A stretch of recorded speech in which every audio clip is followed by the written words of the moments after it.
La MSA m'a apporté une aide financière qui m'a aidé à aménager mes postes de travail pour la mise en place des parcs et la récolte. À force de porter du poids, de travailler à genoux, accroupi, j'ai eu ces problèmes de santé-là. J'ai eu plusieurs opérations. Le taille-haie, c'est pour couper la végétation quand elle est trop abondante, pour éviter d'avoir un BC.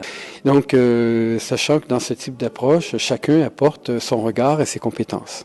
Alors, on s'est rendu compte que le quad, avec un passage très bas, favorisait d'autant plus la bonne répartition de l'aliment. Donc, à la fois un avantage technique lié à la distribution et avec une diminution très sensible des contraintes posturales de M. Clavel. On a eu dans un premier temps la GFIP avec la MSA qui m'ont subventionné pour ces investissements.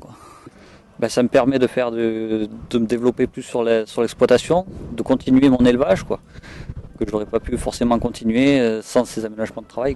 Donc ça a permis de faire une co-construction efficace. Et aujourd'hui, qui se traduit par la pérennisation d'un poste qui aura été, sans ces aménagements, catastrophique.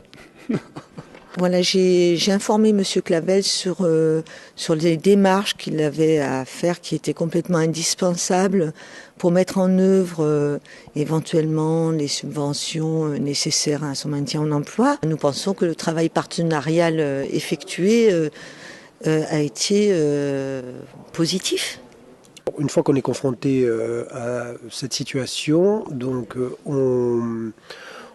on réunit un petit peu les partenaires de l'affaire, à savoir Madame François du SAMET, Gisèle Chanal et le service de la prévention des risques professionnels, afin de faire le point. Une fois qu'on a à peu près cerné le problème médical, on voit à partir de celui-ci qu'est-ce qu'il faudra mettre en place techniquement pour préserver l'état de santé de l'intéressé.